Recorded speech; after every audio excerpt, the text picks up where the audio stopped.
For the book, The Athena Doctrine, John Gersma and Michael D'Antonio, the authors, did research with 86,000 people worldwide, men and women across all age ranges and in 13 countries. And they found almost 2/3 of people feel the world would be a better place if men thought more like women. Let's let that soak in for a minute. 2/3 of respondents in an 86,000 person study. I'm a strategist. I've done lots of research, never one with 86,000 respondents. 2/3 felt the world would be a better place if men thought more like women. And that is why we're here today, and that's what we hope to talk about. Advertising may be a little bit slow to catch on to this, but we hope to talk a little bit about what it is that people see, what is this awareness people have about the differences in women and what women bring to business in the world. And more importantly, how can we all harness it and what can we do about it to change work tomorrow and maybe even the world. Kat asked not to do introductions of the panels, but I'm going to just quickly introduce who's who here because it's been amazing to get to know these 4 women. Next to me is Dianne Wilkins, who is CEO of Critical Mass and has been in that position since 2006. Wendy Wallbridge is an executive coach in Silicon Valley, and she founded the TEDx Sand Hill Road conference, very similar to what we're doing here today. Daina Middleton is CEO of Performis, which is the digital division within Publicis. And at the end, Alana has written a book, is a cultural psychologist, and has written a really fascinating book called Clash, about culture clashes and tensions in culture. And she's doing some really cool things at Stanford. I'm going to start by putting them all on the spot and asking them if you could share the quality that you have that you feel has gotten you to the positions you're in today. They were prepared for this, by the way. My ability to dodge doesn't mean we questions. liked it. Who's going? Whoever is. Sure, I really don't want to answer this question, so I'm going to go first. I've been thinking a lot about this since Kelli insisted on asking it, and I'm still not entirely sure. I was one of those kids that had to be like the president of everything, and everything I ever joined, the captain of every team, the president of every club. I think I'm impatient and decisive, and I don't necessarily do well when there isn't a clear leader in the room. Not necessarily trying to force a point of view, but take charge of the situation, I suppose. And I ended up in a team. We started a new agency in Stockholm in 1998. I was hired to go over as the project manager, and there was nobody in charge. So it was about 15 minutes, and they're going, what should we do? And I'm like, well, we should do this, and just, made it up. And I've sort of been doing that ever since, but, don't tell anyone that I work for. Diana is also Canadian, and I've noticed a theme throughout this conference that might have also something to do with We're taking great over. leaders. We're taking over. We don't mind. Yeah. My name is Wendy Wallbridge. Okay, I'm going to answer it this way. I saw a bumper sticker once that said, "Fate is what you're given, and destiny is what you make of it." And my experience with great adversity and challenge in my whole life, but when I was in my 20s, really taught me the value of adversity as a powerful force to shape you into who you are. And so I think it taught me how to help other people use that adversity and reframe whatever it is that they're up against as an incredible invitation for them to become all of who they are. So that's really my expertise, is being able to look at people and see where they shine and keep reminding them of who they really are, even when they forget.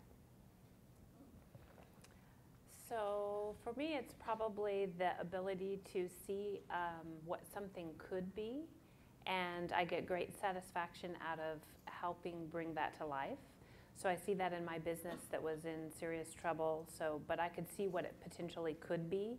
I see that even at home, honestly. So I raised horses for a number of years, and the horses that I liked the best were the most difficult horse when, in fact, I can remember one in particular that I could see was going to be so amazing, and the rest of my family called it shithead. And, they were like, we don't see what you see, right? But I could see what potentially it could be.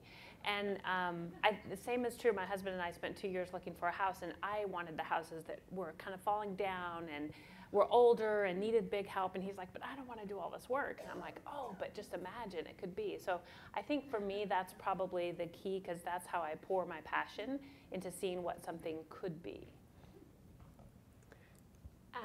Gosh, I wish I had a horse named Shithead. I'm just kind of stuck on that. I'm sorry, I'm dazzled. So I'm Alana Connor, and I'm a cultural psychologist, which is like an anthropologist who does experiments, and I'm also a writer. And in my research and in my writing, I keep coming back to this idea that all of us have two parts to ourselves. We have this side that we call the independent side, which is the side that wants to be in control and unique and different and separate. And then we also have this other side, which we call the interdependent side, which wants to be connected and relating and adjusting to other people and taking care of other people. And I think in my research, in psychology, we have a joke that research is me-search. We tend to study the things that we either feel are typical of ourselves or that we have trouble with. And to the extent that I've been successful, I think it's because, you know, it's being able to work both sides of yourself, the independent side and the interdependent side.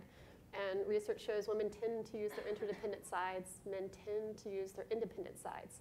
But I think for all of us interested in leadership, as the world gets smaller and flatter and hotter, the ability to do this juggling between our two sides of ourselves is what spells success. So I try to do that, and sometimes I actually succeed. Before we dive into the qualities that most women possess that will help them improve the world, help us improve the world, I want to talk a little bit about why it's okay for us to be having this conversation, because it can be uncomfortable for some people because it feels a lot like stereotyping.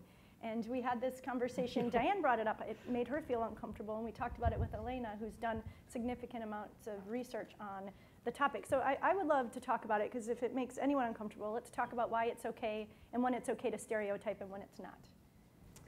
Yeah, so I think, well, how many of you feel weird talking about gender differences? So there's some hands going up. So, you know, I think our desire not to stereotype people, not to say, well, you're like this because of a group you belong to, comes from a really good place. We live in a country that for over 300 years felt like that characterizing people of color as being less intelligent or whatever was perfectly okay, and therefore we could enslave them and exploit them or exterminate them. We've also done the same thing with other groups, with women. So the whole idea of describing group differences has been a pretty nefarious undertaking. And the corrective our culture adopted was to, in the 50s and 60s, around the civil rights movement, a lot of people were like, let's just be colorblind, right? Let's be gender blind. Let's be class blind. Let's just not stop seeing these things. We're all the same. We're a culture of individuals. These different cultural commitments they don't matter. The problem with that is, you know, if you look in this book I've just published called Clash, you know, we have thousands of studies showing actually our cultures do matter. They do make people, you know, if you're, I'm a white middle-class woman who grew up in Tennessee in a working-class family, living on the West Coast now, and just knowing that about me actually predicts a fair amount of my behavior. And so we need a better conversation about where these group differences come from. Many of them are not biological, they're not innate, they're not naturally selected, they're not genetically burned into our brains or our bodies, but they are real, and that means that we can also change them because they're socially constructed. So I think, you know, stereotyping is a good place to begin the conversation. What about these stereotypes is true, but it's a terrible place to end the conversation. We have to talk about where these differences come from and how to change them. Did I answer your question? Yeah, that's great. Okay. So let's talk about what it is that most women possess and the characteristics that innately may be ingrained in some of us to make us better leaders, and what we can do about those things. So what unique differences do you think it is that women possess versus men? Well, first, I just want to build on what Alana just said in terms of, I think one of the biggest obstacles to this conversation is trying to make us the same. Because there's reams of study now that are coming out that talk about the way that our brains are different, men and women, and how that plays out in terms of our behavior, how we feel, how we react to stress, our emotions, how we communicate. I mean, there's just on and on reasons why. And it's important to know if we can learn, it's being called gender intelligence. If you can build your intelligence around the differences that men and women have, then that gives us a way to really be in partnership. because I think that's where we're headed, is like bring out the best of the women that have those traits, and because I'm not saying everyone, but men who have these traits, and build on that. But in terms of exact, what are the exact traits? I would say that, I could talk a lot about John Gersimo, because I do a Conversations That Matter symposium, like salons, called Women's Evolutionary Leadership of Silicon Valley. It's a spin-off from the TED thing. And John was our first speaker, so I got to know him. He's amazing, and I highly recommend the Athena Doctrine, his book. And in that book, he talks about, that this whole rising of feminine strengths and values is not owned by any gender. It is something that is a competitive edge and a way of doing business in the 21st century. And it's an emergent leadership set of skills that have to do with collaboration, transparency. If we live in an increasingly social, interdependent, transparent world, these are the strengths, these are the competencies that we need to be able to collaborate, to be able to be transparent with one another, to see the big picture. And these are emergent in a person that's evolved. So I would say, I just wanted to take it out of, after having said that there are differences, take it out of the gender lens for a second. And then just to tag on that, what do women do differently, or how do they apply the strengths differently?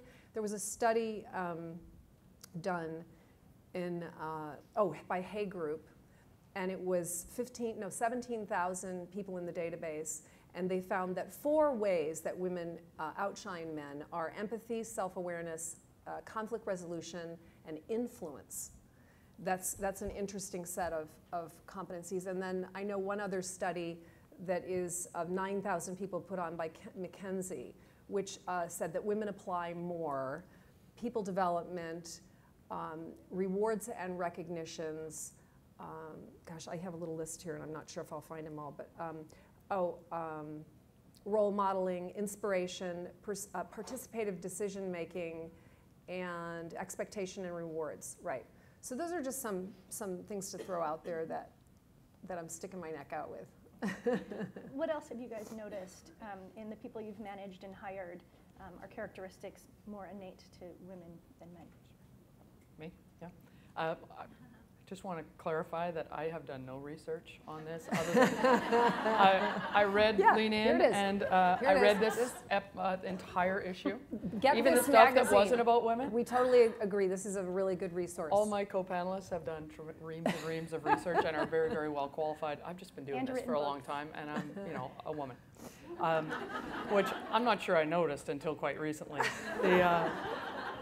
But the one sort of trait that I can sort of stand behind as stereotypically true in my personal experience is that I've worked with so many men and seen so many men that are just absolutely not self-aware.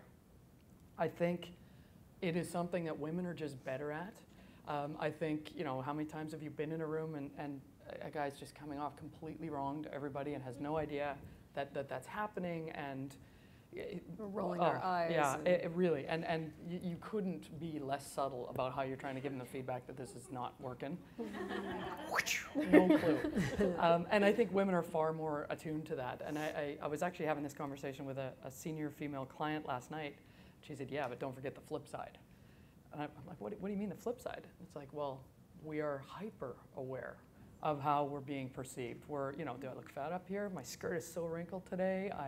Did they like what I just said? Are they, and I think, that there's the two sides of self-awareness and how we, are individually able to say, I'm going to use my astuteness and my ability to observe the room around me as a positive without getting inside our own heads and saying, oh my God, did I just give an answer that lasted 2.5 minutes, which I'm in the process of doing. So I think that I got to wrap it up though now. I think that's something that certainly I've observed, and I'd be willing to say to most men as well that I think that there is a feminine trait there that is a powerful one if we just use it properly.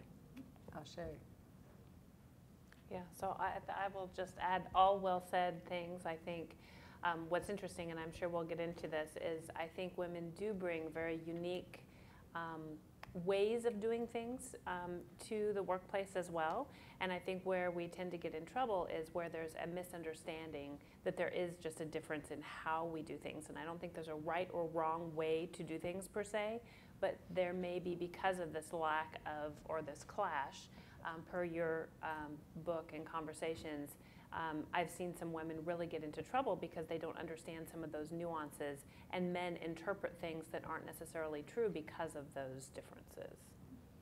Daina, you also mentioned something when we talked about decision making, and I don't know if you want to talk about that, but you mentioned some differences in the way women may get to decisions versus men. Right, so that's a great example. So I think women make decisions very differently. In fact, there's a great article in this Harvard Business Review that talks about the sales process when women are involved versus when men are involved, which I think is another iteration or example of that. So women tend to involve a lot of people in their decision-making process. It tends to be a more considered decision, less about being necessarily from the gut and more about really considering all the factors, whereas men just tend to shoot from the hip. So 2 women I've seen actually lose their jobs because their peers and or their boss thought that they didn't know how to make a decision because they were involving other people in the decision-making process at a very senior level. And so that's an example of just a lack of understanding, I think, of there are multiple ways to make decisions, and it's not right or wrong. There's not a right or wrong one. But because we aren't talking about these things publicly, or we don't acknowledge that there may be a difference, then as women rise up the ranks, and I know in my case, almost all of my peers are men, and all of the people above me, for the most part, are men, not understanding that. So I never go to my boss and say, I have a problem. I always go to him and say, this is what I'm doing. I go to him with a solution, not a problem. Another good example of a slight nuance that I think if we understood more and could talk about it more, men could be more supportive and women would get into less uncomfortable issues potentially.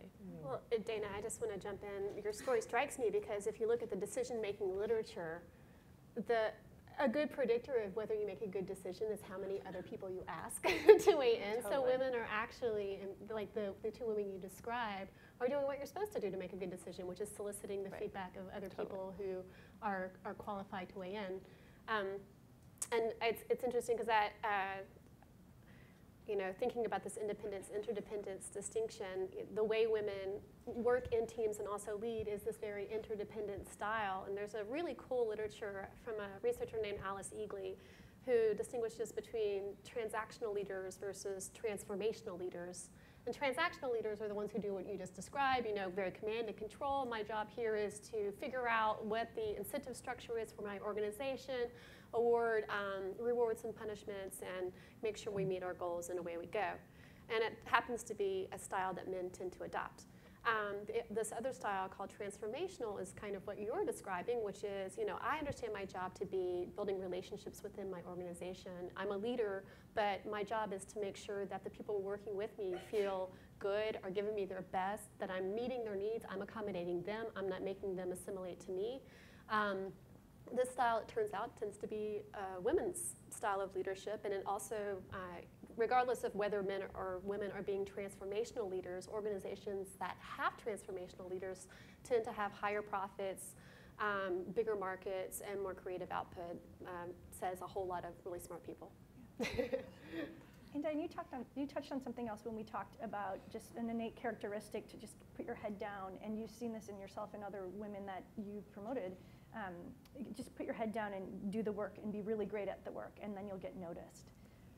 Yeah, I think I was struggling through why at our agency we're about 43% women in total population, and the executive team is about 44% women, and so we were trying to figure out, what is it about those women? They're very different women. Like the group of us at the executive level are really, there is not a pattern at all, and one of the things I realized about myself and about the others is none of us asked for the executive job.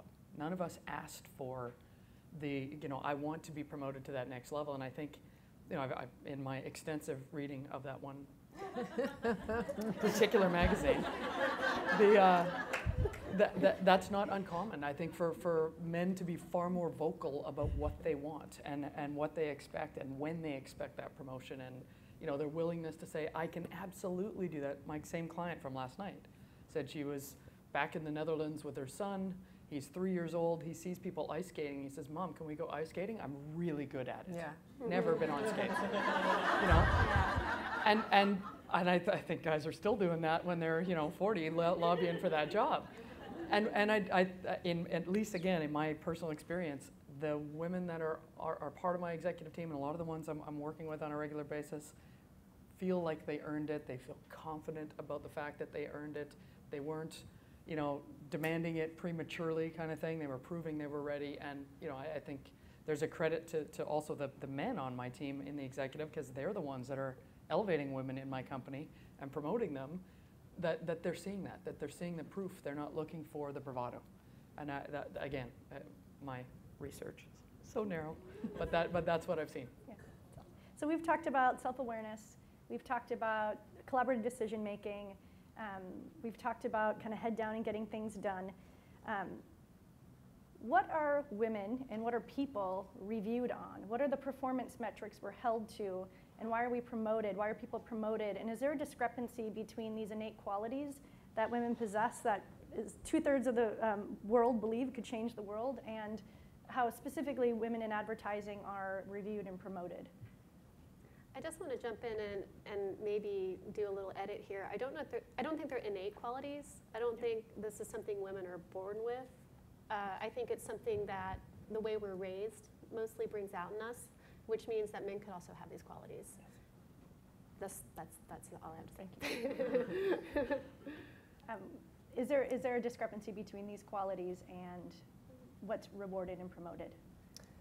Well, I guess I could speak to that. It might be a sidebar to it, but it's connected. And there's a study done. There were 20 years of research that came up with 67 competencies that described a high-performing leader.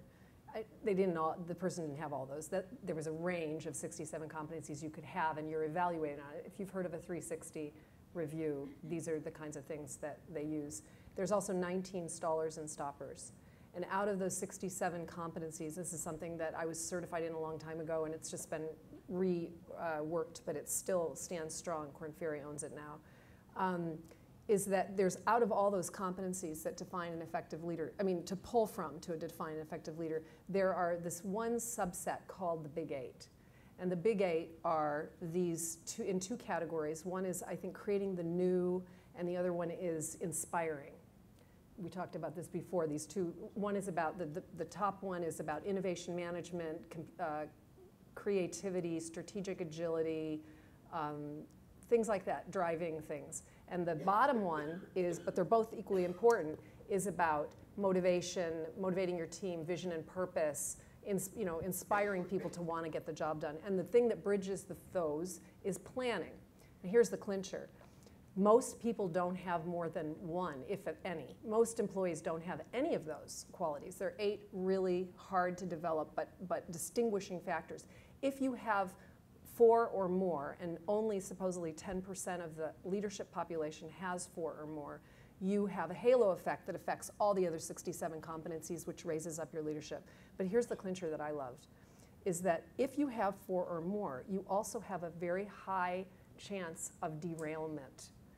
Because you're a different kind of personality and you're driving these things, innovation management, so you have this high chance that you're going to derail. But then comes to the rescue, the 7 saving graces. This is so cool. So it's this subset category in those 67 of competencies that if you screw up, people forgive you. If you have these, people forgive you. If you have to give bad news to a team, this is a really good thing to have. And guess what? They're mostly things that come naturally to women. Interpersonal skills, being able to listen, empathy, just things that are kind of natural to us when we let ourselves lead the way we lead. And so it's really interesting to notice that these are the things on the rise. In a global world that we live in, where we've got to, a global and diverse world that we live in, where things are matrixed, We've got to have these different kinds of things that are going to smooth over edges and integrate different points of views, and it's really exciting to see. So I think one of the interesting distinctions here is as you get to a certain level, so I agree in terms of, this comes back again about how you accomplish things, right? And having all these skills, I think is really important in a very competitive workplace that we actually live in today. It's very difficult to find, keep, recruit amazing talent. But I guess in terms of how I'm evaluated, rarely am I evaluated on those things. I have a set of financial metrics that if I don't meet those, none of those other things matter. So kind of the way that I view is that I've got to meet these set of financial criteria that both I've set for myself and I've set the expectations within my organization. If I do that, then I have permission to basically do all of the other things that are really important to me that probably my managers don't necessarily care about, but I believe are really fundamental to the organization. And I'm holding myself to those standards that are different than perhaps what they're holding me to. So that's my view of the world. So no, probably if I were to create a set of standards that I would hold myself against, they're not consistent with what my leadership team necessarily is holding me accountable for. But I am very savvy and very aware of what they are holding me accountable for, and you better believe that I'm going to exceed those. That allows me to get to those things that I really believe are valuable to the organization as a whole and are meaningful in how I'm measuring myself.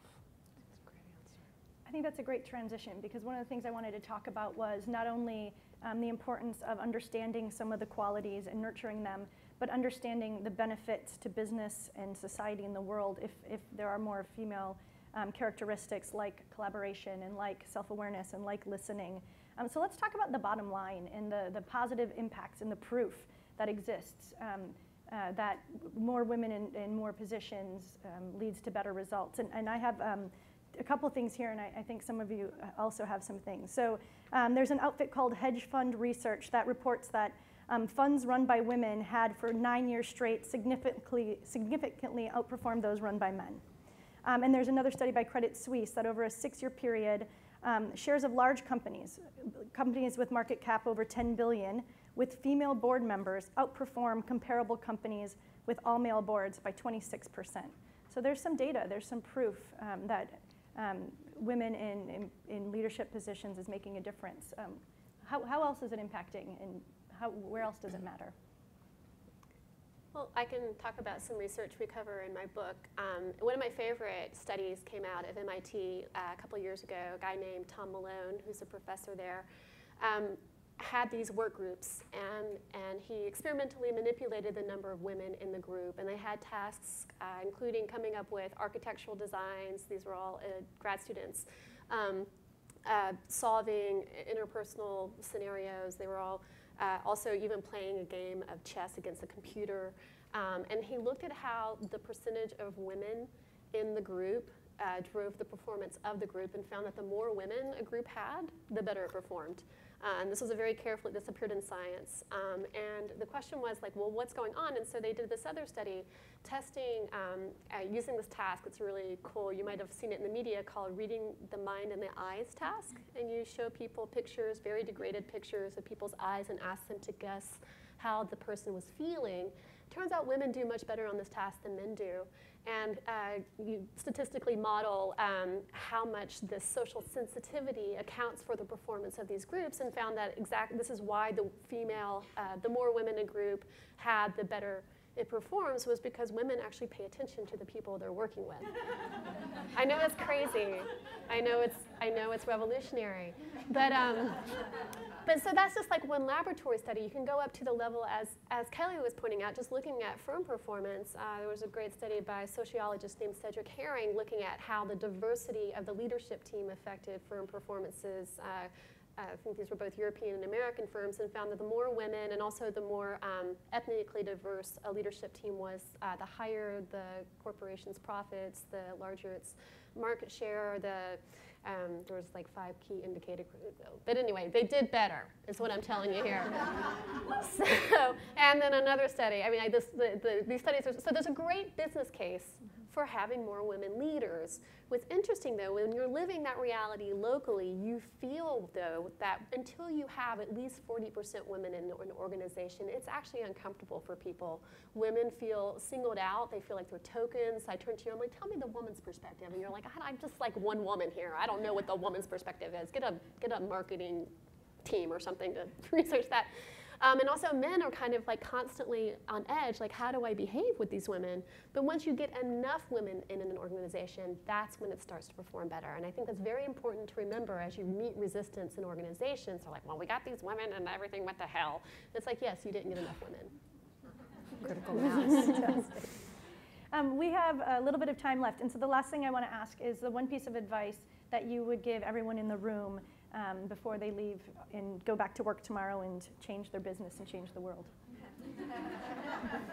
Sure. Oh, Try to start. You go first, Diane. Just that. All right. I think I do have an answer to this one. Make your decision and own it.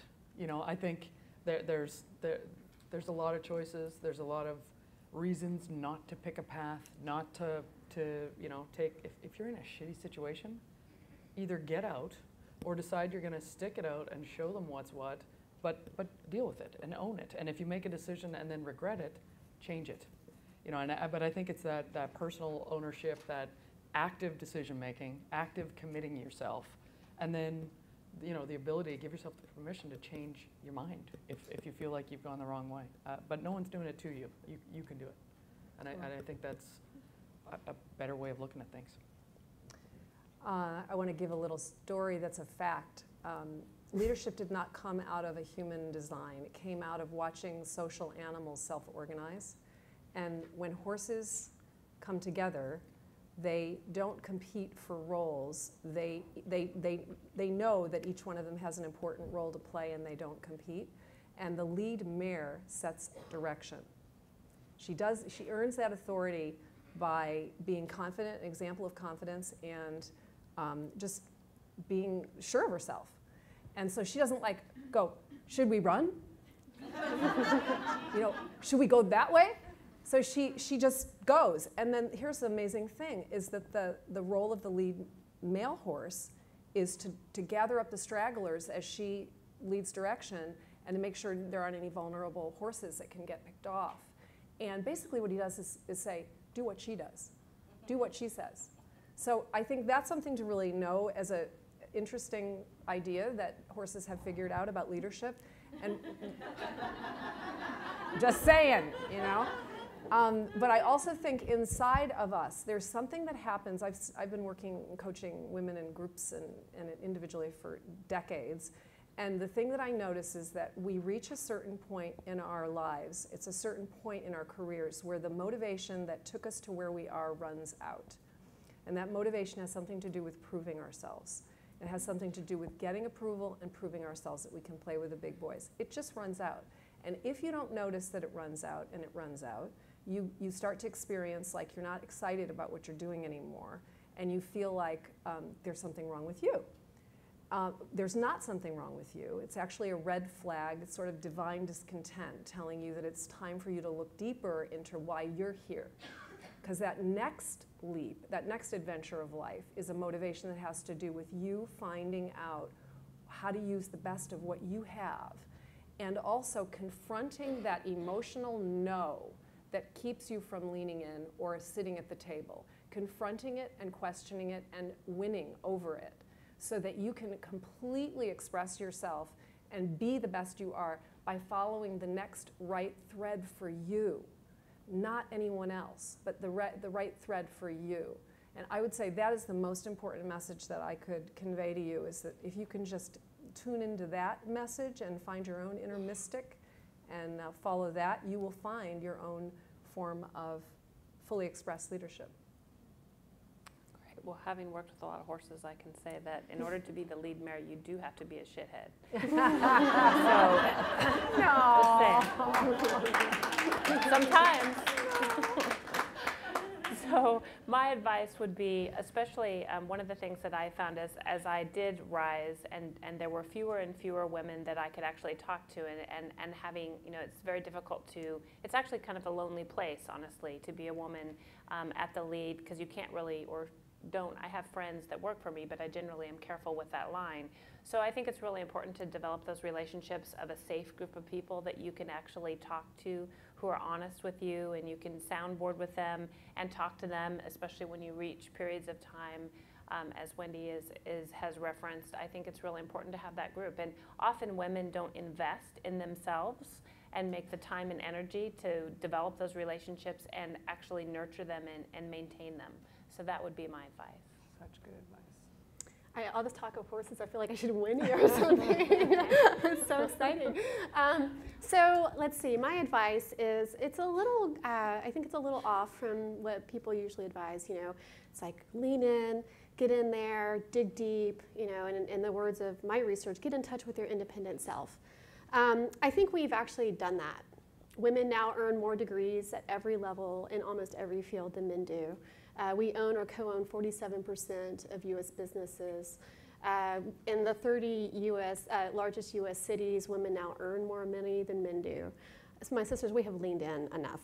My advice is actually lean on men to make change. Men actually, despite our advances, despite all the independence we've cultivated, we do not hold the levers of power in this culture. Only 17% of the U.S. Congress is female. I can go on and on actually with stats about all the levers I think only 3% of CEOs in the U.S. are women. Certainly in this industry. Actually, I think in the U.S. it's 1.7. I've got 1.7. Anyway, it's not many. It's not many. And it's like, how are we going to bust through the glass ceiling? I think it has to be broken from the other side. I think the men on top of the ceiling either need to break it for us or open the door and let us in. And I think men need to get in touch with their interdependent selves and learn how to nurture, how to include, how to accommodate women. I think we're done, and now it's just a matter of pushing on the men to make the changes they need to make. Nice. I think you are all so awesome, and now it's everybody's turn to turn you over.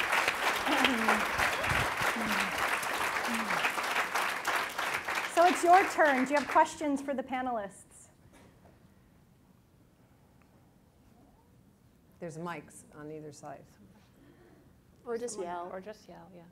You're like right here. We can. I know Marielle. She can project. And I speak really loud. I'm Hispanic, so. My name is Marielle Lorenz. I work for Goodwin Silverstein and Partners. I want to have, and I apologize if this is a subject that was already discussed earlier or yesterday. I wasn't able to come. The whole having it all concept is fascinating for me. It's been coming up in a lot of discussions and articles and everything about, yes, it's okay to have it all. No, it's not right to have it all. No, you can have it all. Yes, you can. I would love to hear your perspective about it, because I'm sure I have a feeling that you all have a different say. So it would be interesting to know what you have to say. So I could jump in if you like, because I had an interesting experience last year. I lost a really close friend of mine who also happened to be a work associate.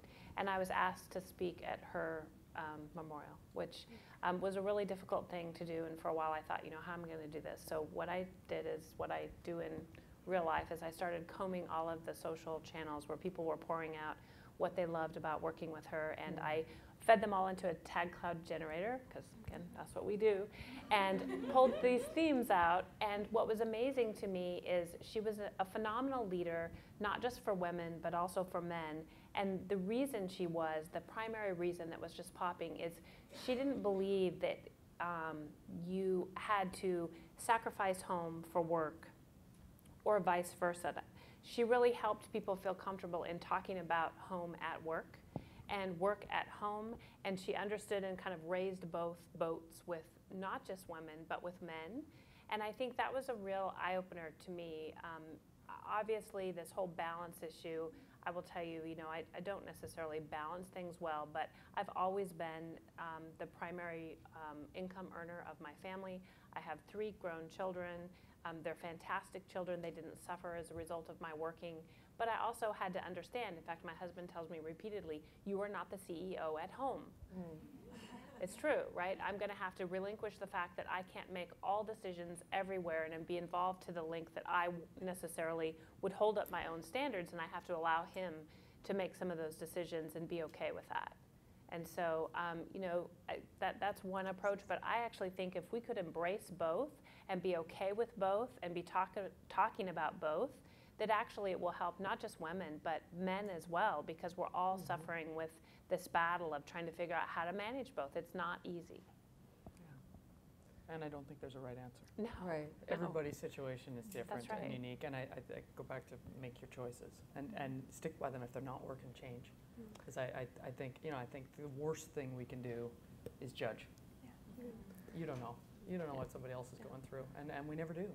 So I think I totally agree with what you said, Daina, but I would say don't judge. Dianne, your perspective, and you said this when we talked last week, was really helpful. My problem is I change my decision every week. So one decision, it's you're all in at work, and the next decision, it's the next week, it's something different. So is it okay to change your decision every week? I wouldn't do it every week. I think you probably spend a little too much time thinking them through because you're a strategist, so it's not like you're just winging it. So imagine the analysis going into your weekly decision It's change. a lot. It's a lot. I would say aim for monthly. Okay. I appreciate that. Can I just respond? I didn't think that I would be able to even address a question like this until just about a month ago when I ended up taking custody of my 12-year-old nephew. And my life is now unrecognizable to me, but I'm still trying to pretend that it's like the way it was a little bit.